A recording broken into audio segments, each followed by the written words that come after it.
হয়, মই বৰ্তমান উপস্থিত আছোঁ ধমধমা গড়ভিতৰ পথত আৰু এই পথটো বাক্সা জিলাৰ বৰমা বিধানসভা সমষ্টিৰ অন্তৰ্গত। এই পথটো ইতিমধ্যে সম্পূৰ্ণৰূপে বিচ্ছিন্ন হৈ পৰিছে।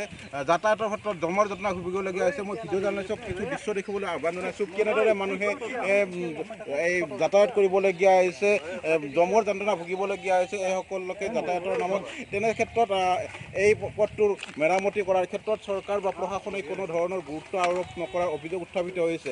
মই কিছু দৃশ্য দেখুৱাই আছোঁ, ধমধমা গড়ভিতৰ পথৰ দৃশ্য। বাগানপাৰা পৰিষদীয় সমষ্টিৰ অন্তৰ্গত এই পথটো নিৰ্মাণৰ ক্ষেত্ৰত পূৰ্বৰ BTC চৰকাৰ, BPFৰ চৰকাৰখনে কোনো ধৰণৰ গুৰুত্ব নিদিলে। সম্প্ৰতি যি UPPLৰ নেতৃত্বাধীন BTC চৰকাৰ আছে, BTR চৰকাৰ আছে, BTR চৰকাৰৰ এতিয়ালৈকে কোনো ধৰণৰ গুৰুত্ব আৰোপ নকৰাৰ অভিযোগ উত্থাপিত হৈছে। মই স্থানীয় লোক আছে, তেখেতসকলৰ পৰা কিছু কথা জানিবলৈ চেষ্টা কৰিম। কি ক'ব এই সন্দৰ্ভত? হয়, আচলতে এই পথটো আচলতে আমাৰ বাগানপাৰা পৰিষদীয় সমষ্টিৰ আমাৰ অন্তৰ্গত। যি সময়ত আচলতে আদৰ্শ BTCৰ কথা কোৱা হৈছে, BTCৰ উন্নয়নৰ কথা কোৱা হৈছে, সেই BTCৰ অন্তৰ্গত এখন ধমধমা মানে ধমধমাৰ ওচৰৰ গড়ভিতৰ এখন গাঁও। কিন্তু আজিলৈকে কোনো ধৰণৰ আঁচনিয়ে এই পথটো মানে ঢুকি পোৱা নাই আৰু কোনো ধৰণৰ ইয়াত উন্নয়নমূলক আচলতে কাম হোৱা নাই। ইয়াত বহুত আচলতে আগতেও মানে বহুত কাম এনেকুৱা হৈছে, কিন্তু এই ৰাস্তাটোৰ কোনো ধৰণৰ আজিলৈকে কাম হোৱা নাই।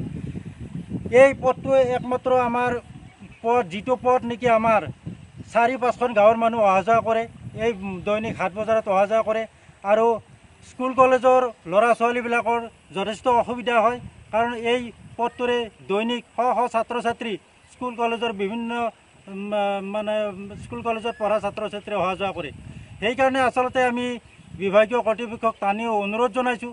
আৰু আমাৰ বৰ্তমানৰ যিহেতু আমাৰ এতিয়া পৰিষদীয় সমষ্টিৰ আমাৰ মানে UPPL আৰু BJP মানে মিত্ৰজোঁটৰ আমাৰ চৰকাৰ আছে, এই চৰকাৰক আমি টানি অনুৰোধ জনাইছোঁ। আৰু বৰ্তমানৰ আমাৰ মুখ্যমন্ত্ৰী আমাৰ ডক্টৰ হিমন্ত বিশ্ব শৰ্মাকো টানি অনুৰোধ জনাইছোঁ, যাতে শীঘ্ৰে আমাৰ এই পথছোৱা মানে কিবা এটা মানে ভাল মেৰামতি কৰাৰ ব্যৱস্থা কৰে।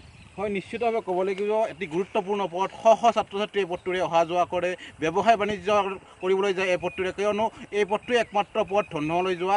এই পথটো বন্ধ হৈ যোৱাৰ ফলত যথেষ্ট অসুবিধাৰ সন্মুখীন হৈছে, নৰক যন্ত্ৰণা ভুগিবলগীয়া হৈছে অঞ্চলবাসীয়ে। তাৰ পিছতো বিভাগীয় কৰ্তৃপক্ষ বা প্ৰশাসনে যাতায়াতৰ ক্ষেত্ৰত কোনো ধৰণৰ গুৰুত্ব অভিযোগ নিদিয়াটো সঁচাকৈ দুখজনক কথা।